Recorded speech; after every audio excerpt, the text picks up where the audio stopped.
निर्देशक तत्वों के अंतर्गत अनुच्छेद 36 से 51 के मध्य स्थित है। और उसमें कहा गया कि राज्य अर्थात भारत की सरकार, भारत की संसद, भारत के राज्यों की सरकारें और भारत के राज्यों के विधानमंडल, विधान परिषद, जिलाधिकारी, कमिश्नर, आईएएस, आईपीएस, पीसीएस, ग्राम प्रधान से लेकर के प्रेसिडेंट ऑफ इंडिया तक सभी लोग राज्य अर्थात जो मैंने अभी बताया अनुच्छेद 12 और अनुच्छेद 36 के अनुसार परिभाषित राज्य अर्थात भारत की सरकार, द गवर्नमेंट ऑफ इंडिया या यूनियन गवर्नमेंट ऑफ इंडिया देश के पर्यावरण के संरक्षण तथा संवर्धन का और वन तथा वन्य जीवों की रक्षा करने का प्रयास करेगा। ये प्रयास शब्द जो है मुझे बड़ा खलता है, ये अनुवादक ने बहुत गलत लिखा है। यहाँ प्रयास की जगह केवल जीवों की रक्षा करेगा ऐसा लिखा होना चाहिए था, या प्रयास शब्द नहीं आना चाहिए था। आगे भारत का संविधान के अनुच्छेद 243 ZM को रखा गया है, जिसका विषय है सहकारी समितियों के खातों की लेखा परीक्षा अर्थात social audit of cooperative society. जो सहकारी समितियां होती हैं ग्राम पंचायत स्तर पर, क्षेत्र पंचायत स्तर पर, तहसील स्तर पर, नगर पंचायत स्तर पर या जिला स्तर पर, जो भी सहकारी समिति होती है उनके खाते होते हैं जिनमें अमाउंट आता है और उससे निकासी की जाती है। तो ऐसे खातों की जो लेखा परीक्षा है वो भाग 15B सहकारी समिति के अंतर्गत है। अनुच्छेद 243 ZS से लेके अनुच्छेद 243 ZT तक सहकारी समितियों के खातों की लेखा परीक्षा।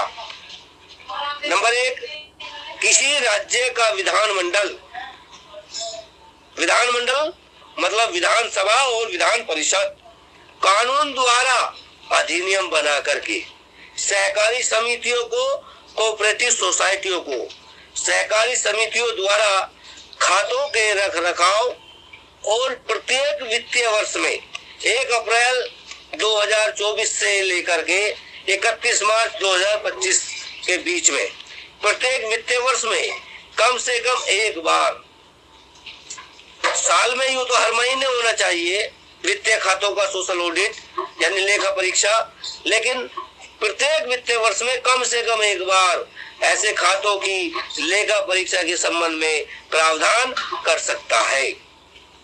नंबर 2, किसी राज्य का विधानमंडल कानून द्वारा यानी अधिनियम बना करके लेखा परीक्षकों जो सोशल ऑडिट करने वाले लोग हैं वो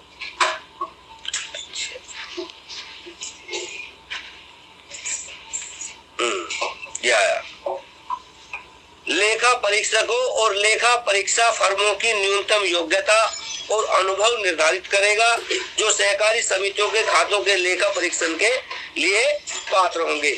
उनकी क्वालिफिकेशन वगैरह रखी जाएगी।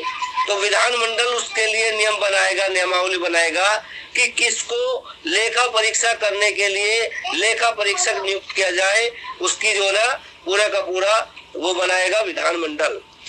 जी आगे कह रहा है नंबर 3 में क्या कह रहा है, नंबर 3 में कह रहा है, सॉरी सर मेरा ये आगे को जा रहा है बार बार, अच्छा आ गया 3 नंबर 3 कह रहा है प्रत्येक सहकारी समिति का ऑडिट सहकारी समिति के सामान्य निकाय द्वारा नियुक्त खंड 2 में निर्दिष्ट एक ऑडिटर या ऑडिटिंग फर्मों द्वारा किया जाएगा, बशर्ते कि ऐसे ऑडिटर या ऑडिटिंग फर्मों को राज्य सरकार या राज्य सरकार द्वारा इस संबंध में अधिकृत प्राधिकरण द्वारा अनुमोदित पैनल से नियुक्त किया जाएगा।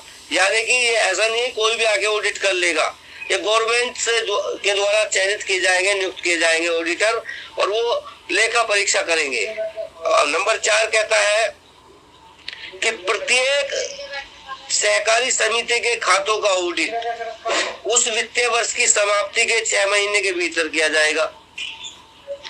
अर्थात जो वित्तीय वर्ष खत्म हो गया है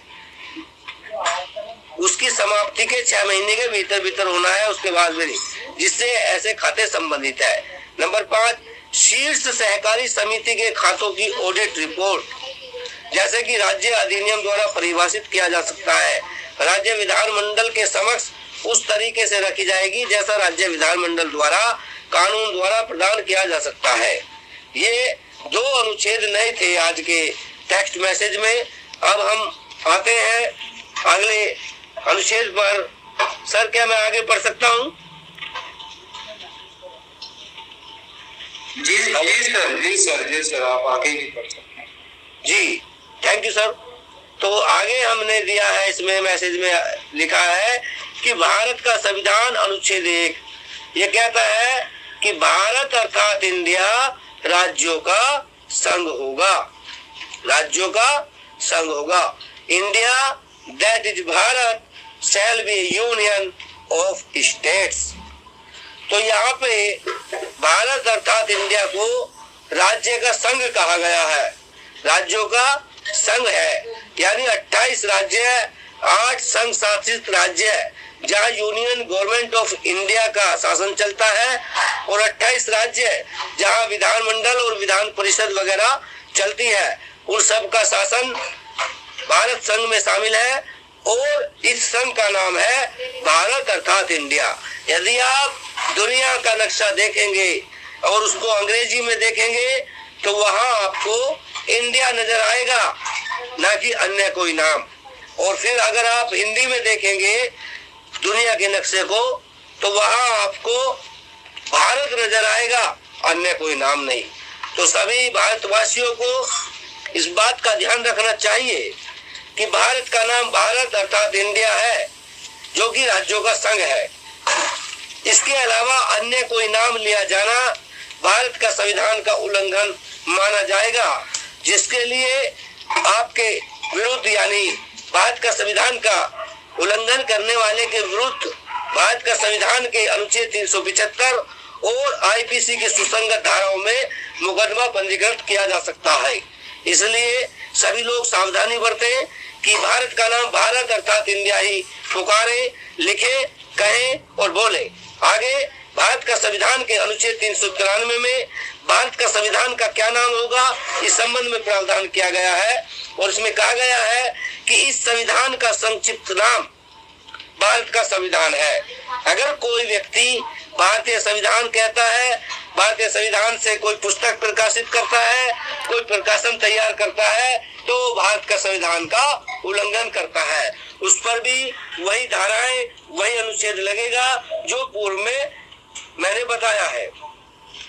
अब आता है भारत का संविधान का अनुच्छेद 140, बहुत ही महत्वपूर्ण है। ये है, इसमें विषय है कि उच्चतम न्यायालय की आनुषंगिक शक्तियां। आनुषंगिक का मतलब होता है सहायक शक्तियां, जो अलग से अतिरिक्त शक्ति मिली है। तो क्या शक्ति मिली है कि संसद विधि द्वारा, संसद कौन? भारत की संसद, द पार्लियामेंट ऑफ इंडिया विधि द्वारा कानून बना करके उच्चतम न्यायालय को, यानी सुप्रीम कोर्ट ऑफ इंडिया को ऐसी अनुपूरक शक्तियां प्रदान करने के लिए उपबंध कर सकेगी, नियम बना सकेगी, शर्तें लगा सकेगी, रूल एंड रेगुलेशन जारी कर सकेगी, जो इस संविधान के उपबंधों में से, यानी किसी भी अनुच्छेद में से किसी से असंगत ना हो, और जो उस न्यायालय को इस संविधान द्वारा या इसके अधीन प्रदत्त अधिकारिता का अधिक प्रभावी रूप से प्रयोग करने के योग्य बनाने के लिए आवश्यक या वांछनीय प्रतीत हो। अर्थात इस अनुच्छेद में कहा गया है कि संसद सुप्रीम कोर्ट को अतिरिक्त शक्ति दे सकती है, इसलिए कि भारत में सुशासन स्थापित हो। इसके लिए केवल इतना करना है कि भारत का संविधान में दिए गए उपबंधों से असंगत कोई नियम संसद नहीं बना सकेगी। ये इसकी विशेषता है।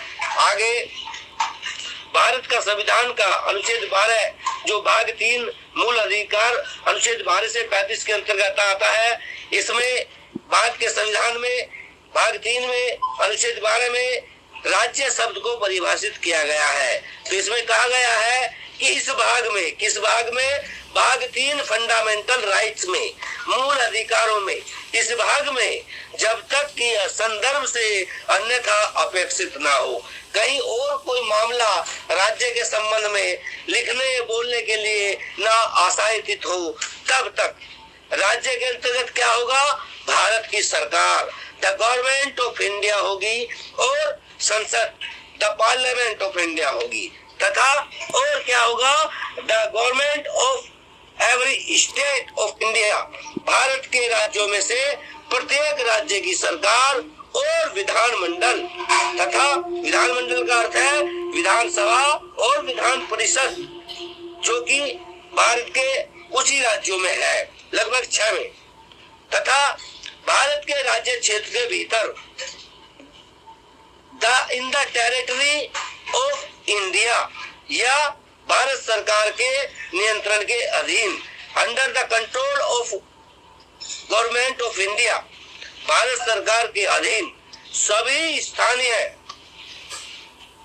ग्राम प्रधान से लेकर के नगर पार्षद, विधायक, सांसद और अन्य प्राधिकारी, IAS, IPS सभी लोग, ये सब लोग अनुच्छेद 12 के अंतर्गत राज्य के परिधि में आते हैं और राज्य के परिधि में आने पर इन सभी का दायित्व बनता है कि ये सभी भारत के संविधान का पालन करना और करवाना सुनिश्चित करें।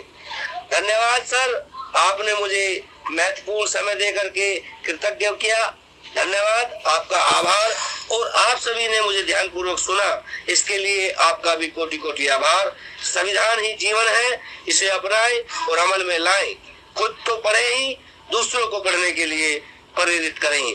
जहाँ भी खड़े हो वहाँ संविधान के किसी न किसी अनुच्छेद की बात अवश्य रखें, ताकि लोगों को भारत का संविधान और उसके अनुच्छेद और उसमें दिए गए शब्द समझ में आ सके। धन्यवाद सर, जय संविधान।